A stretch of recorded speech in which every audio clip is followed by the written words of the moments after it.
O Galo já está treinando, já se reapresentou? Ainda não? Tem o jogo com Vitória, você pode ir como convidado da Itatiaia ver Galo e Vitória sabadão à tarde, horário bom no sábado pra você ver o Galo no Campeonato Brasileiro. Rafael Leal tá chegando com as informações de momento. Tô preocupado com o Arana, ele saiu dizendo que tava tudo bem, ele falou que tava tranquilo. E o Lianco, qual a situação de momento? Alô, alô, Rafael Leal, bom dia, Rafa. Bom dia, Thiago, bom dia a todos que nos acompanham aqui no Rádio Esportes. O Galo se reapresentou na manhã desta quinta-feira. Treinamento estava marcado para as 10 da manhã.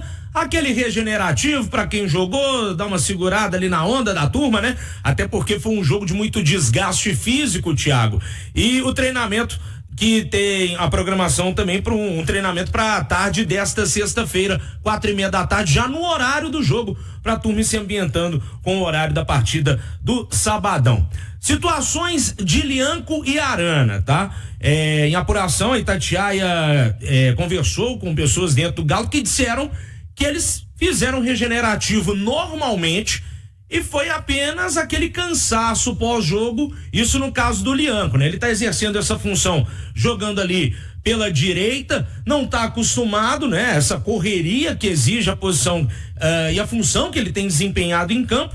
Até mesmo já na zona mista, o nosso repórter, o Henrique André, ele tranquilizou a massa e disse que tá tudo bem. Foi só uma questão de cansaço, segurou um pouquinho a onda pra não ficar pregado, pediu a substituição e o Bruno Fux entrou no lugar dele no decorrer da partida.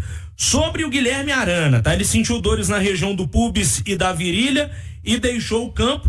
Também falou com os nossos colegas, com os nossos repórteres ali na zona mista, e falou que tá tudo bem, foi só pra não ter nenhuma piora do quadro que ele tava sentindo, pra se poupar. O Guilherme Arana também pediu substituição.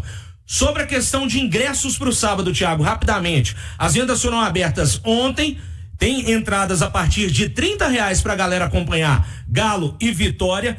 Pouco mais de 10 mil ingressos vendidos. A prioridade era para os sócios. Hoje já foi aberta a venda geral, então você pode adquirir ingressos para acompanhar o jogo do Galo sábado, 4:30 da tarde, lá na Arena. Daqui a pouquinho eu volto com mais informações, Thiago. Vamos falar do Galo, vamos colocar os melhores momentos na tela. Eu achei, Nath Fiuza, que o Atlético entrou um pouquinho desligado, mas depois toma o gol, né? Uma bobeira, um vacilo. Scarpa pede uma bola lá na frente, que ele poderia ter dado passe, ele perde a bola.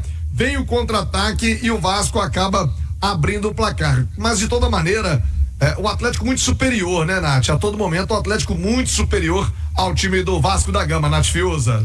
Concordo, Thiago. O Atlético foi superior e saiu com a vitória de maneira merecida. A gente fala de um placar mínimo por 2-1, mas em especial no primeiro tempo, o Atlético criou oportunidades para ter feito o terceiro, o quarto, muito mérito também do trabalho do Léo Jardim, goleiro do Vasco, que fez no mínimo umas 3 ou 4 intervenções muito importantes, defesaças mesmo, que contribuíram para que o estrago para o lado do Vasco não fosse ainda maior. Eu acho que sim, o Atlético tem qualidade para se impor ainda mais sobre o Vasco, mas num jogo de semifinal de Copa do Brasil, toda vantagem tem que ser comemorada, e essa vantagem de um gol somada à qualidade que o Atlético tem, faz com que o time alvinegro seja muito favorito a essa classificação. Não sei se desligado seja a palavra que eu utilizaria, mas acho que o Atlético não conseguiu já desde os primeiros minutos impor um ritmo tão intenso e tão forte como o que a gente acompanhou na partida contra o Fluminense. Mas é importante ponderar que o cenário agora também era distinto, né?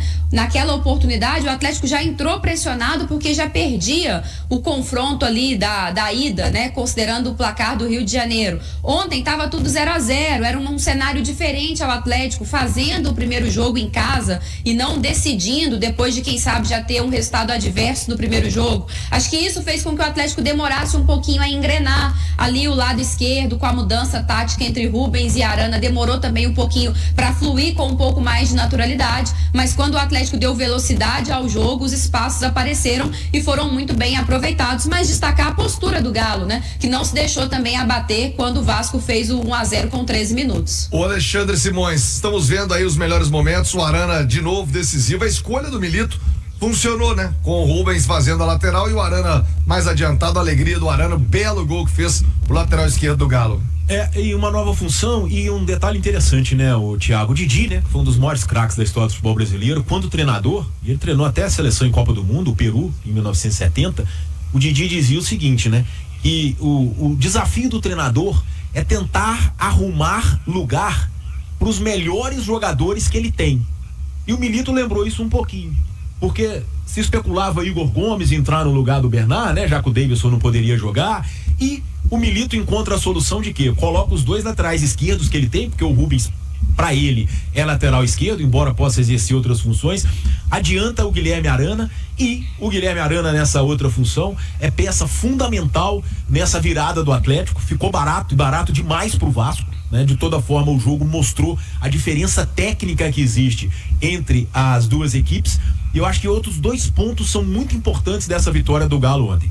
Primeiro, a grande participação do Paulinho, né? Tinha perdido gols ali contra o Fluminense, um deles praticamente sem goleiro, participou do lance do primeiro gol do Arana, ganha uma dividida ali no meio, que possibilita o toque do Hulk, que é até pra ele, mas o Arana quem aproveita, marca o segundo gol, num gol de oportunismo, num gol de centroavante.